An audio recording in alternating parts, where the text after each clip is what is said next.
A recruit showed up to an elite training base looking like she'd wandered off a Greyhound bus, and within minutes the captain told her she was lost. 6 weeks later, an entire training yard froze at the sight of her bare back.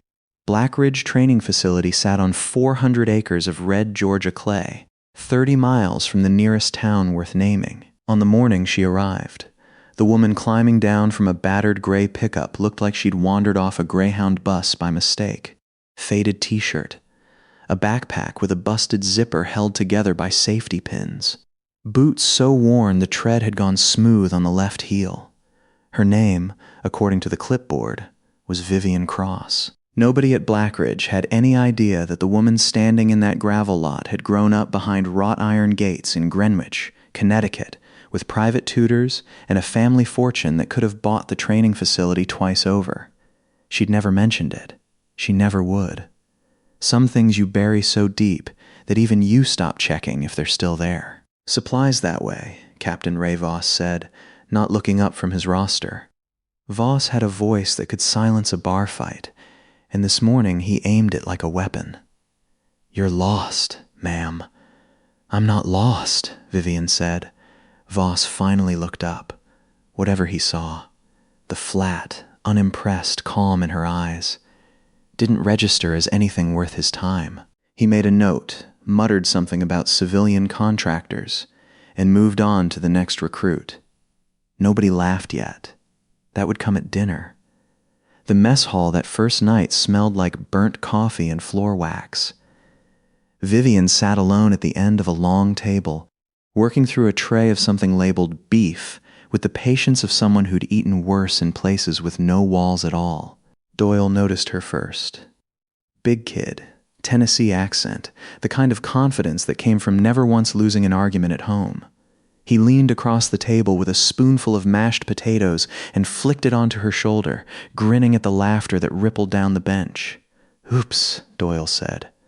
"Didn't see you there. Kinda hard to, with you taking up a real soldier's seat." Vivian looked down at the potato sliding off her collarbone.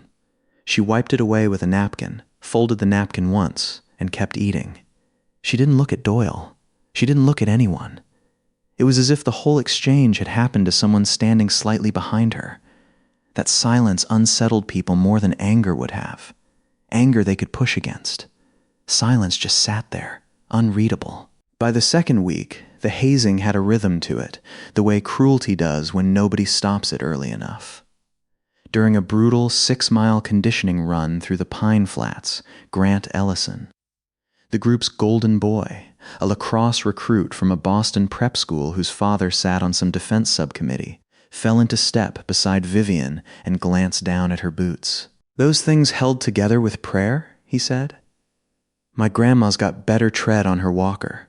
He shoved her shoulder on the next stride, not hard enough to look intentional to the drill sergeant 20 yards ahead. Hard enough to send her sprawling face first into the mud, to the sound of laughter rolling back through the formation. She got up, wiped her palms on her thighs, kept running, said nothing. Bree Halloran was worse, in her own quiet way, the kind of cruelty that came with a smile that never touched her eyes. Bree had grown up competing in pageants before switching to Roch, and she treated Blackridge like just another stage where she intended to win. "You're only here to fill some quota," Bree told her one evening outside the barracks, arms crossed, voice pitched just loud enough for an audience. "Charity case. Everybody sees it." "I'm here to train," Vivian said, "not to make you feel better about yourself." It was the longest sentence anyone had heard her say all week. Bree's smile flickered, just for a second, before she recovered it. A few days later, during a land navigation exercise, Cole Bennett, Bree's shadow, always looking for approval, grabbed the map out of Vivian's hands and tore it down the middle, letting the halves scatter in the wind. Vivian watched the paper tumble across the field. "Hope you know your way back," she said, and kept walking. Her pace never changed, and through it all, Captain Voss watched from a careful distance, saying nothing, doing nothing. A man who had built 18 years of service on the belief that the program itself was rotten, that letting an unqualified civilian walk the same ground as real soldiers cheapened everything he'd bled for. He didn't organize the cruelty. He didn't need to. He just let it breathe. The first crack in the wall of contempt came on a rainy Tuesday, in the weapons bay, during a routine field stripping drill. Sergeant Nash had run this drill 1,000 times. He expected fumbling. He expected recruits dropping pins into the dirt, forgetting the order of operations, panicking under his stopwatch. He did not expect Vivian Cross to break down in meters 4 carbine and reassemble it in 52 seconds flat, without a single wasted motion, her hands moving like she'd done it in the dark 100 times. Because she had. Nash didn't say anything. He just stood there a moment too long, stopwatch still in his hand. Behind him, a young lieutenant murmured to another officer, low enough that he thought no one heard, "That's not recruit hands. That's operator hands." Nobody explained what that meant. Nobody asked. That same week, a quiet recruit named Nadia Torres, who'd said maybe 10 words to anyone since arriving, pressed a spare paper map into Vivian's hand without comment during a briefing, just handed it over, met her eyes for half a second, and walked away. It was the only kindness anyone had shown her since she'd stepped off that pickup truck. At the supply depot, a heavy-set quartermaster named Gantry tossed her a body armor vest 2 sizes too large, smirking as it hit her chest. "Looks like the homeless shelter's having a reunion," he said to the recruit behind her. Vivian didn't answer. Out in the yard, in under 2 minutes, she'd cinched the straps down with a series of knots that made the oversized vest sit perfectly against her frame. Tight, balanced, functional. A passing instructor slowed his walk just to watch her fingers work. The 10-mile terrain run should have been just another day of suffering.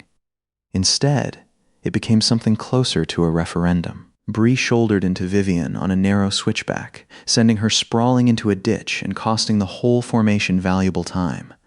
Captain Voss, watching from a Humvee with a stopwatch, didn't investigate the shove. He just saw a broken formation and assigned Vivian 5 extra laps under a sun that had climbed past 95 degrees. When she finally crossed the finish line, soaked through and swaying, nobody handed her water. Bree tossed an empty bottle at her feet instead. "Refills over there," she said, nodding at a spigot 50 yards off. "If you can make it."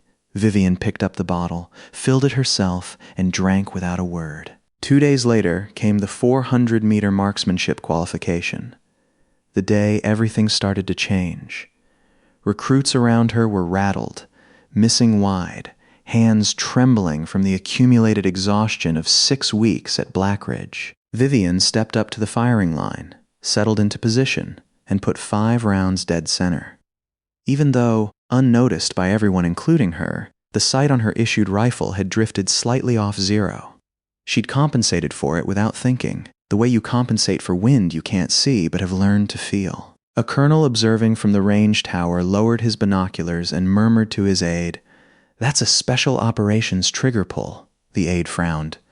"Lucky group, maybe. That's not luck," the colonel said. "That's a skill set." Captain Voss heard that exchange from 20 feet away, and something in his jaw tightened. He'd spent 6 weeks convincing himself Vivian Cross was exactly what he assumed she was. A mistake, a box someone upstairs needed checked. The idea that he might be wrong sat in his chest like a stone he couldn't spit out. That night, unable to let it go, Voss drove into town and made a phone call he would spend the rest of his career regretting. He'd met Dana Pruitt years earlier, a defense reporter for a mid-sized paper out of Savannah who'd built a career chasing waste and fraud stories inside private military contracting. Voss didn't think of himself as vindictive. He thought of himself as a man protecting standards. If there was a civilian being run through Blackridge under some sealed contractor arrangement nobody had briefed him on, the public and the Army deserved to know. "I've got a name for you," Voss said into the phone, standing outside a gas station 40 minutes from base. "Vivian Cross. No official military record anybody here can access. Walked onto a Tier 1 adjacent training program like she belonged there. Somebody signed off on this without a background review, and I want to know why." He believed, when he hung up, that he was doing the right thing. He was wrong about what would happen next. Pruitt didn't have Voss's context, and she didn't wait to get it. 2 days later, a headline went up on the paper's website and was picked up within hours by a wire service. Unvetted civilian granted access to classified military training. Sources, question, security risk. The story cited an anonymous officer, described a mystery contractor with no verifiable background, and speculated, carelessly, recklessly, that Blackridge's leadership had let a security threat walk straight through the gate. By the time the story reached General Ted Marsh, the officer overseeing Blackridge's chain of command, it had already been shared 11,000 times. Marsh called an emergency review board for the following morning. Voss sat in the back of the room, sick to his stomach, watching the machine he'd set in motion grind forward with a momentum he could no longer control. She's a civilian with a sealed file we can't access, whose background nobody in this room can verify, at a facility running live fire exercises, Marsh said, tapping the printed article on the table. I don't care whose favor got her signed in. As of this morning, she's suspended from all training activity pending discharge, and her file gets flagged for permanent removal from program records. I want her off this base by tomorrow, and I want this handled quietly enough that it never sees daylight again. Nobody at that table knew what the Black Serpent tattoo meant yet. Nobody knew what General Marsh was about to order erased. Voss opened his mouth to say something, to explain, to walk it back, and found he didn't have the words. He'd wanted to expose a scandal. Instead, he'd nearly buried an innocent woman with a phone call and a grudge. The order came down to Vivian the next morning, delivered by a young adjutant who couldn't quite meet her eyes. She was to surrender her gear, vacate the barracks, and report to processing by 1600 hours. No hearing, no appeal. The kind of quiet erasure that leaves no fingerprints. She took it the way she took everything, without a word, without a flinch, folding the notice once and tucking it into her jacket pocket like she'd tucked away every other injustice for 6 long weeks. But the moment that froze the entire base happened later that same afternoon on the hand-to-hand combat mat during what should have been Vivian's very last training session. Grant, still smarting from being outscored on the range by the homeless girl as he'd taken to calling her, saw his chance during a grappling drill. One last shot at her before she vanished off base in disgrace. He came in hard, grabbed her by the collar, and slammed her against the padded wall with more force than the exercise called for. Her shirt tore from shoulder to shoulder blade. And there, across her upper back, was a tattoo nobody at Blackridge had ever expected to see on a 26-year-old recruit with a busted backpack and a beat-up pickup truck. A black serpent, coiled tight around a fractured skull. The training yard went dead silent. The colonel, the same one who'd watched her shoot, went pale.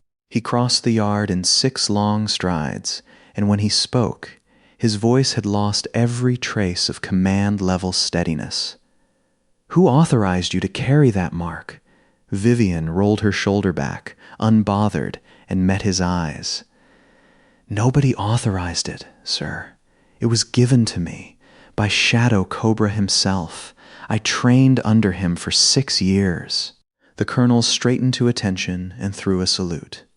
A full, formal salute, at a recruit in a torn t-shirt standing barefoot on a mat. Every officer within earshot froze. Nobody moved. Nobody breathed.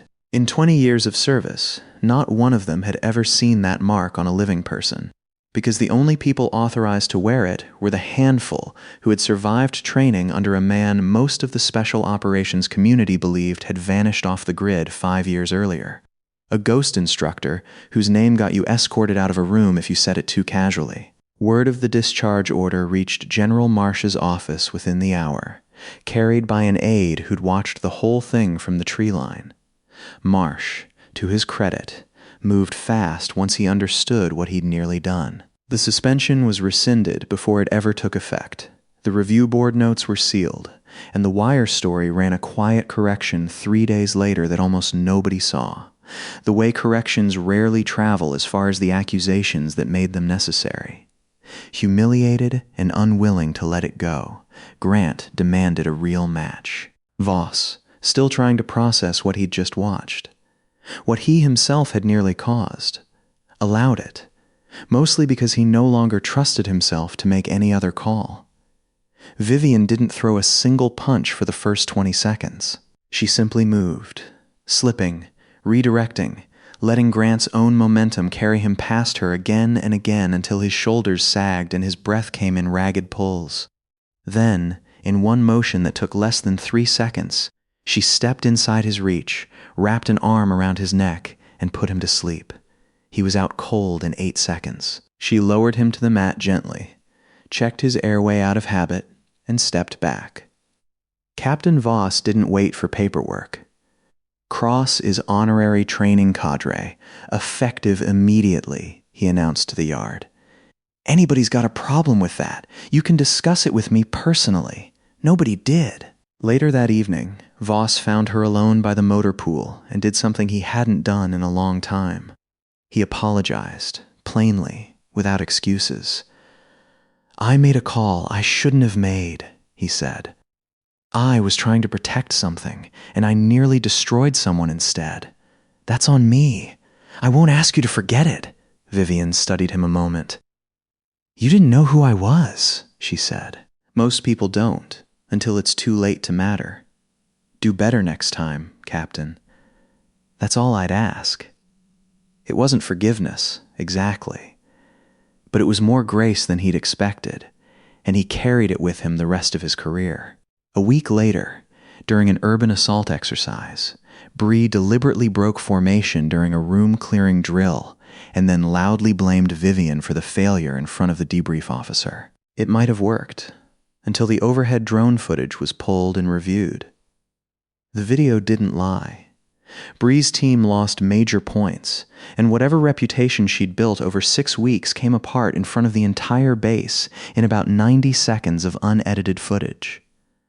The full truth surfaced slowly, the way truth usually does when someone's spent years learning how to bury it. Nadia, the quiet recruit who'd once handed Vivian a spare map without a word, found her one evening sitting alone outside the barracks, a photograph in her hands.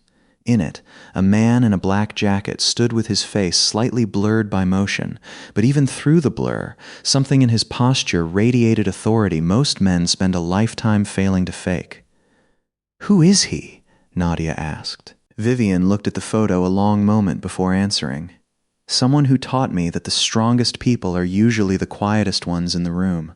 She didn't say anything else. Nadia didn't push. 1 week after that conversation, a black SUV rolled through the front gate of Blackridge, and a man stepped out who matched the photograph.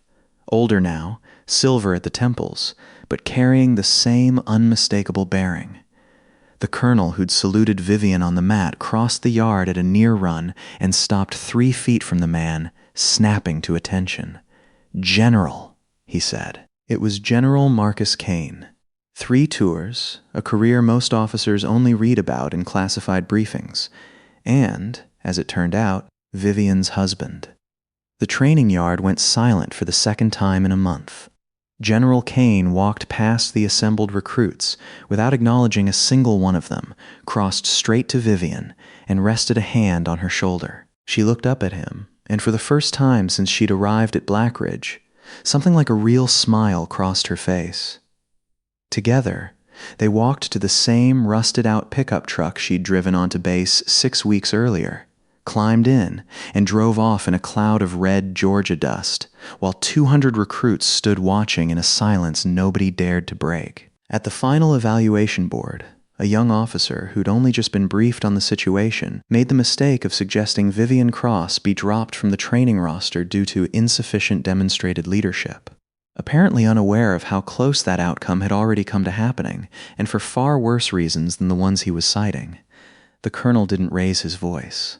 He simply reached into his briefcase, pulled out a sealed envelope stamped with a black serpent insignia, and set it on the table. Cross's file, Kane's file, technically, though she never used the name, is classified above your clearance level, he said.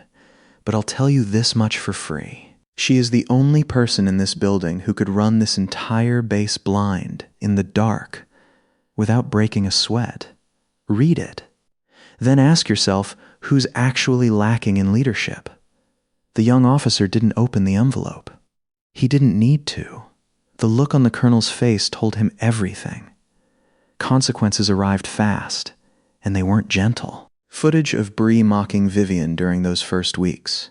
Recorded, it turned out, by a recruit who'd grown uneasy watching it happen, found its way online. A defense contractor that had been courting Bree for a post-graduation internship quietly withdrew the offer within 72 hours. She left Blackridge without a ceremony, without a goodbye, in the kind of silence reserved for people who finally understand how visible their cruelty had been the whole time. Grant's record was reopened. What the review board found: a pattern of conduct unbecoming, compounded by the assault in the training yard. Ended his military career before it started, and left a stain his family, prominent as they were in Boston political circles, couldn't buy their way out of. Doyle, Cole, Gantry. The ones who'd laughed, who'd thrown insults and empty water bottles at her feet, faced no formal charges. There was nothing on paper to charge them with, but something followed them anyway, something heavier than any disciplinary write-up. The quiet, permanent knowledge of exactly who they'd mocked, and exactly how wrong they'd been. Captain Voss faced a review of his own, not for cruelty, but for judgment. He kept his commission, in the end, though the leaked file incident followed his file for the rest of his career, a permanent reminder of what a grudge dressed up as principal had nearly cost. Those who served under him afterward noted he'd become a different kind of officer. Slower to assume, quicker to ask questions before drawing conclusions about people he didn't yet understand. Vivian never came back to Blackridge to teach another class. Some recruits said she and General Kane were running a classified training pipeline somewhere off the map, the kind of program that doesn't show up in any public budget. Others said she'd simply disappeared, the same way her mentor, the man known only as Shadow Cobra, had vanished from every record 5 years before her. But the recruits who'd been there that summer, who'd watched a woman in a torn t-shirt reassemble a rifle in 52 seconds and put a decorated athlete to sleep in 8, never forgot what they'd seen. They told the story to the recruits who came after them, not as legend, not as exaggeration, but as something closer to a quiet warning, passed hand to hand across the years. The truth doesn't need to raise its voice to be heard. It only needs enough time to finally speak.